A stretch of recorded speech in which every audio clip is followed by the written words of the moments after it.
یہ کہانی انڈیا پاکستان بننے سے پہلے کی ہے۔ ہم انڈیا کے مشہور شہر جھارکھنڈ کے گاؤں میں رہتے تھے۔ یہ کہانی میری بہن کی ہے جن پر ایک خطرناک جن عاشق ہو گیا تھا۔ تو آئیں کہانی کو شروع کرتے ہیں۔ میری عمر اس وقت 10 برس کی ہوگی اور آپا کی تقریباً 18-19 برس۔ ان کی شادی ہمارے ماموں کے بیٹے سے طے ہوئی تھی۔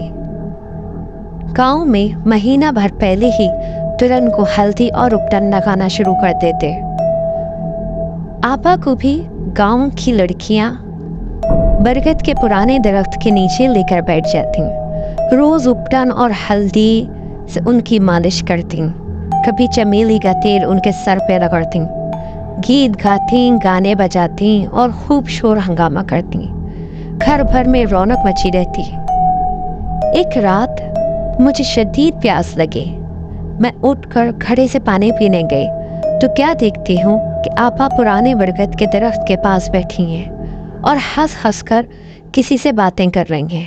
ان کے ہاتھوں میں خوبصورت اور خوشبودار گجرے بھی ہیں، لیکن وہاں کوئی موجود نہیں ہے۔ وہ کس سے باتیں کر رہی تھیں؟ مجھے یہ دیکھ کر بہت خوف محسوس ہوا اور میں جلدی سے اپنے بستر پر آ کر بیٹھ گئی۔ کب میری آنکھ لگی مجھے اندازہ ہی نہیں ہوا۔ صبح اٹھی تو میرے ذہن میں بھی یہ بات نہ رہی ہے۔ کچھ عرصے بعد ان کا نکاح کا دن آ گیا، مگر آپا صبح سے ہی بہت بے چین اور مضطرب لگ رہی تھی۔ ہمیں لگا شاید شادی کی وجہ سے وہ گھبرا رہی ہیں۔ نکاح ہو گیا، وہ سارا وقت اسی درخت کو دیکھتی رہی اور پھر رخصتی بھی۔ وہ اپنے کمرے میں بیٹھی تھیں جب دلہا بھائی اندر داخل ہوئے۔ انہیں دیکھ کر سلام کیا اور پاس آ کے بیٹھے۔ ابھی بیٹھنا ہی تھا کہ وہ بری طرح انہیں دیکھ کر چیخنے چلانے لگی، جیسے وہ کسی انسان کو نہیں جن کو دیکھ رہی ہوں۔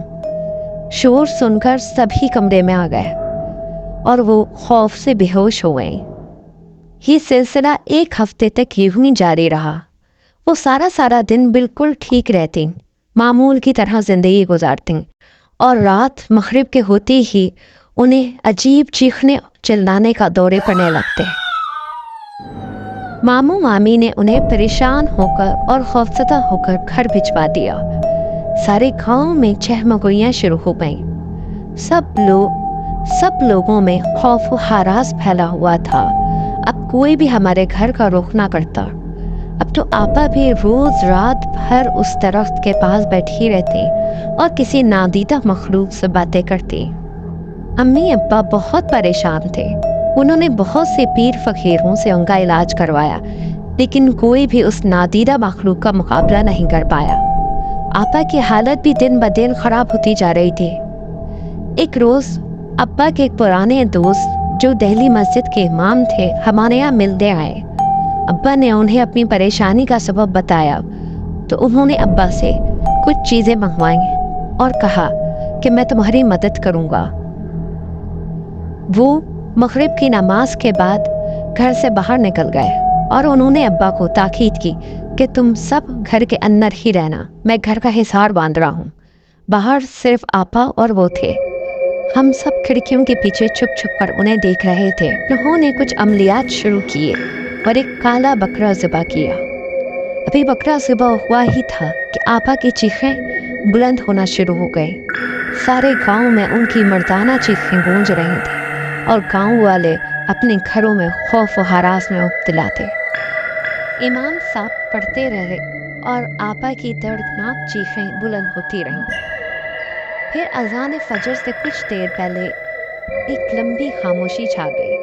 اذان ہوتے ہی ابا اور ہم سب باہر کی طرف دوڑے۔ درخت کے پاس آپا بے ہوش پڑی تھی اور امام صاحب کا مردہ وجود۔ انہوں نے آپا کی جان اس نادیدہ اور خطرناک مخلوق سے بچا لی تھی اور خود اپنی جان اس کے حوالے کر دی تھی۔ اس رات کے بعد آپا بالکل ٹھیک ہو گئیں اور اپنے گھر چلی گئیں۔ ابا نے وہ درخت کٹوا کر وہاں ایک چھوٹی سی مسجد بنوا دی اپنے دوست کے اصالہ ثواب کے لیے۔